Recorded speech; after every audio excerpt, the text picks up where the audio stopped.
was sentenced to 12 years of life for a premeditated attempted murder of another gang member.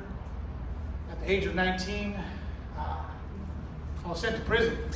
And I accepted my sentence. I accepted I was never getting out of prison because that's what I was told. During the 90s, California wasn't paroling lifers at all. I believe the last time lifers were being paroled, and the abundance they are today, was like in 78, 79, when Governor Brown was in office before. So any which way, there I was going upstate, going to prison. And I was lost. I had lost my belief in life, and I didn't care for myself or no one else. But before I get into that, in preparation for today's speech, I was talking to somebody that I would unlikely seek advice from, and that was my prosecuting district attorney. She prosecuted me. She was a mean gang district attorney. She wanted to put me away, and she did. For many years, I thought she put me away. I was like, I hated her. I hated any law enforcement for that matter. And but today, as a mature adult, I know that I'm the one that put myself away. I didn't care about nothing on the street. I was a hope to die kind of gang member. And the life sentence was justifiable because I did commit the crime. And so I would have locked myself up and threw away the key as well. I'm sad to say that today, but it's true. And I know my DA, she's a good-hearted woman. She had a job to do, and she just did it well. But I remember in 2017 at one of my hearings where I got a 3-year denial, I remember I was sharing something about insight with the commissioners. And I was sharing something that was very traumatic to me in my upbringing as a child. And I remember trying to hold back tears because I didn't want to break down in front of the commissioners. And I remember putting my head down and trying to bat away the tears. And I remember I looked to the side, and there's my prosecuting district attorney at the other end of the table, nodding to me. And she was crying. She had tears in her eyes. And she was nodding to me, giving me encouragement, because she believed in the man that I was telling the commissioners I was that day. I wasn't the guy I used to be. And she was giving me that encouragement. And right there, I knew she believed in me. She didn't know what kind of inspiration she gave me, but she gave me something that literally has no value. It's something that was a gem to me because somebody believed in me. Somebody that was my enemy at one point in my life. And so any which way, today she believes we're actually friends. We FaceTime when I need some advice. And she believes in rehabilitation today. She's one of the district attorneys that hopefully in the near future, we're going to be speaking together because about rehabilitation to bring more lifers home, to bring more guys home that are willing to take that step to change their life and live for, not only for themselves, but for their families. So I want to speak about, transitioning a little bit, I want to speak about my epiphany moment. My epiphany moment came to me in 2013. And for you guys know, the epiphany moment is that moment of clarity or where the light bulb moment just turned on. Where, you know what? Hey, why am I doing all this? Why do I keep on getting in trouble? Why do I keep on getting busted with cell phones? Why do I keep on getting in riots or maydays? Why? So in 2013, I was involved in a riot where another inmate was stabbed. I was identified as the attacker. And there I sat in the hole, facing the DA referral, yet another ad charge, and it's one of many that I've seen throughout my whole prison stay. However, there was something different about this time. I remember my wife and my son coming up to visit me that very next weekend. I still had, because it was a good riot, and I had a black eye, time, had little scuffs here and there. And they had to see me like this. I didn't want them to come see me because I didn't want them to see me that way. But my wife wouldn't have it no other way. And they show up, and I could tell they're sad. I could see the tears in their eyes. I could see the sorrow. I remember I sat down and my wife was crying.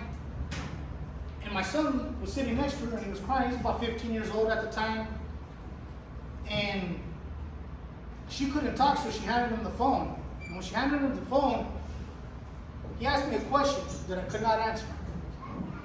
Don't you ever want to come home to us? Don't you love us? And all these lame excuses started popping in my head. I'm a man, I gotta do what I gotta do. It's prison. It is what it is. I would have said that before. But somewhere in my mind, I knew I was stupid if I said it because it wasn't the truth. It was my ego and my pride that made me want to do the things I do every single time, all my life. So, I just put my head down. And as a family that day, we cried. We shed tears together. So I get back to my cell, and I didn't know what to do. How do I be somebody different? I didn't know where to begin. Well, I've never been too much of a religious man at that point in my life, but I needed something. And this God that my mom kept on talking to me about, I was like, God, if you're there, give me some kind of sign. Show me where I need to go, because I'm lost as hell. So I remember hitting my knees.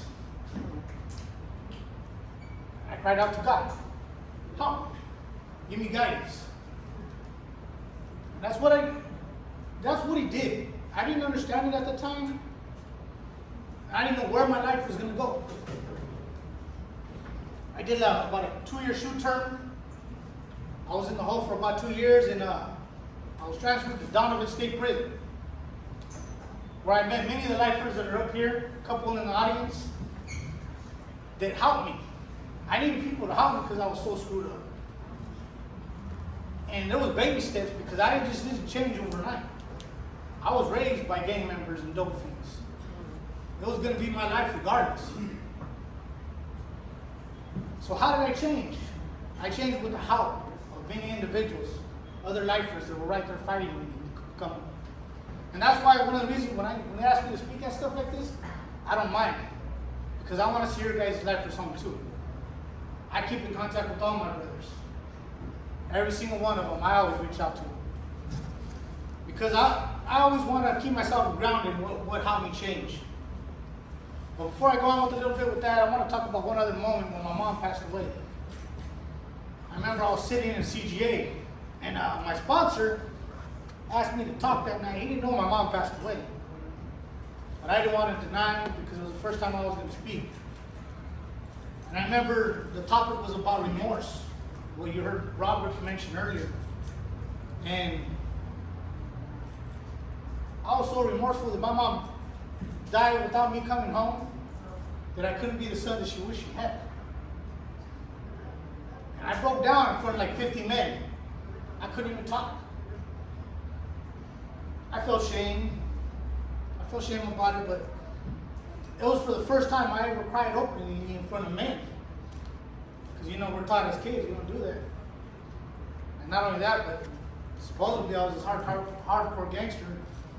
But that wasn't the truth. I've always been a big teddy bear.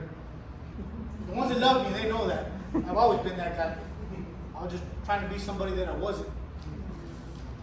So I reaffirmed a commitment.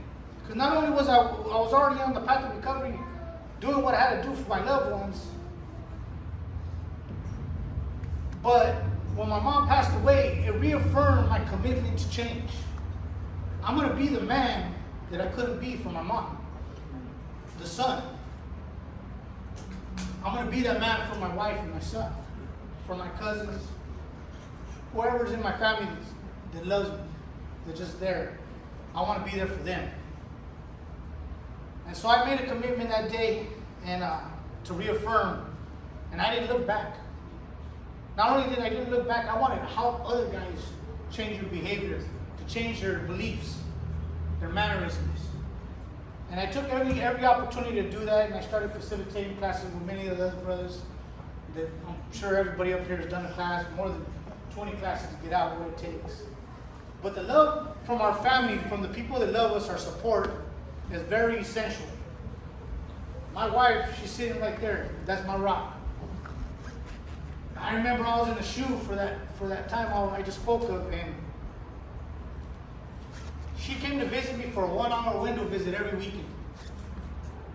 Because she knew I was at the low of my life, where I want to change. I just didn't have that opportunity until I got to Donovan. And she's seeing the sadness in me, where I wanted to quit.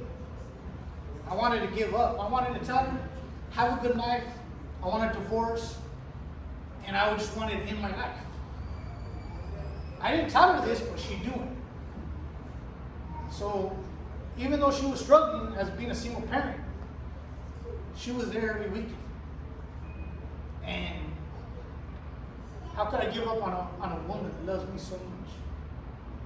So any which way, I thank you guys for coming today. I thank you guys for supporting your loved one, and with that unconditional love, because it means more than you'll ever know.